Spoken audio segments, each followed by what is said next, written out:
नमस्कार, कशिश न्यूज देख रहे हैं आप। मैं हूं रश्मि श्रीवास्तव आपके साथ। बुलेटिन की शुरुआत इस वक्त की बड़ी खबर के साथ करेंगे, जहां मोतिहारी में जहरीली शराब से 4 लोगों की मौत हो गई है और एक व्यक्ति की कल मौत हो गई थी, जबकि 3 व्यक्ति की आज मौत हुई है। 2 लोगों की हालत अभी भी नाजुक बताई जा रही है और अभी आधा दर्जन लोग सदर अस्पताल में इलाजरत है, जिसमें कुछ लोगों की आंख की रोशनी चली गई है। घटना तुरकौलिया प्रखंड के रघुनाथपुर गांव की है और कुछ लोग शंकर सरिया गांव के भी हैं। सदर डीएसपी दिलीप कुमार ने बताया है कि सभी ने शराब का सेवन किया था। मृतकों में चंदू प्रबोध, हीरालाल और परिछन मांझी शामिल है। इस मामले में शराब सप्लायर हीरालाल राय जम्बू बैठा के साथ लगभग 1 दर्जन लोगों को गिरफ्तार किया गया है। साथ ही इलाके के चौकीदार को भी इस मामले में निलंबित कर दिया गया है।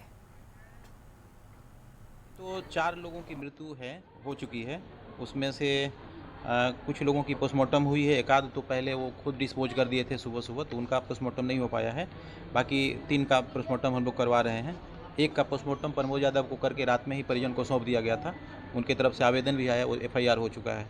और उसमें जिन पर आरोप लगा है तो हीरालाल राय हैं, उनको अरेस्टिंग हो गई है। एक जम्बू बैठा है, उनकी भी अरेस्टिंग हो गई है।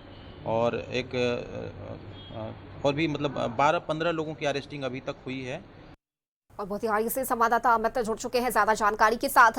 अमित, देखिए, अब पुष्टि हो चुकी है कि शराब के सेवन से ही इन सभी 4 की मौत हुई है। क्या अधिक जानकारी मिल रही है? बता दो कि ये जहरीली शराब से मौत की घटना साबित हो चुकी है। दरअसल जितने लोगों की मौत हुई है अभी तक सबने पुलिस बयान में बताया कि उन्होंने शराब का सेवन किया था, जहरीली शराब का सेवन किया था, इसलिए उन लोग की 4 लोगों की तो मौत हो गई बारी बारी से। कल एक व्यक्ति की मौत हुई थी और एक व्यक्ति की रात में मौत हुई और आज सुबह 2 लोगों की मौत हो गई। इसके साथ ही लगभग आधा दर्जन लोग अभी सदर अस्पताल में इलाजरत है। कुछ लोग की आंख की रोशनी भी चली गई है। तो कुल मिलाकर ये मामला काफी बड़ा मामला हो चुका है। घटना के बाद पूरे इलाके में सनसनी फैल गई है और पुलिस जो है सक्से में आकर लगातार कई जगहों पे छापेमारी की जा रही है। और इस पूरे की जो शराब सप्लायर है उसको पुलिस गिरफ्तार कर लिया है और उसके साथ लगभग 15 लोगों को गिरफ्तार किया गया है, जो इस शराब के सप्लाई में एक चैन के रूप में काम कर रहे थे। तो इन सभी लोगों की गिरफ्तारी भी हो चुकी है।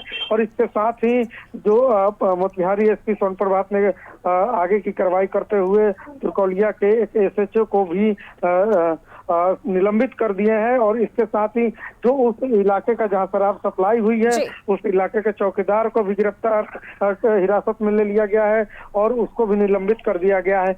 पुलिस एक तरफ कार्रवाई भी कर रही है, लेकिन सबसे बड़ा सवाल ये है कि बिहार में शराबबंदी है, बावजूद इसके ये दूसरी घटना है जहां पे लोग शराब पीकर मौत के शिकार हुए हैं। इसके पहले भी लगभग 2.5 साल पहले यह घटना घटित हुई थी।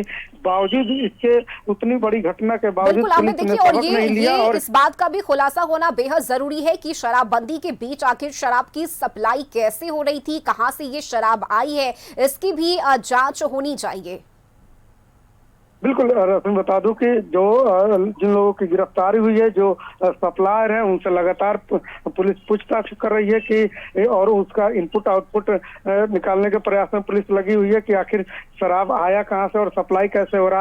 हालांकि इस बीच मामला ये है कि सदन से लेकर सड़क तक लोग चर्चा करते रहे हैं। विपक्ष भी बार बार सवाल उठाते रहा है कि शराब जहां खोजी वहां मिल जाएगा और अंग्रेजी शराब के साथ साथ कच्चा स्प्रिट जो है वो भी जगह जगह मिलता है। लेकिन पुलिस की भी कार्रवाई होती है और शराब भी जब्त होते रहता है। हर समय शराब की जब्ती सूची भी पुलिस के द्वारा जारी किया जाता है। तो एक तरह से माने तो बिहार में शराबबंदी लागू है, लेकिन शराब की कमी नहीं है। जगह जगह शराब उपलब्ध हो जा रहा है और यही वजह है कि जहरीली शराब से फिर से 4 लोगों की मौत हुई है। बिल्कुल, चलिए ठीक है। बिल्कुल, आगे किस तरह से इस मामले में और भी खुलासे होते हैं नजर बनाए रखिएगा। अमित, अपडेट आपसे लेंगे। फिलहाल बहुत शुक्रिया आपका इस जानकारी के लिए।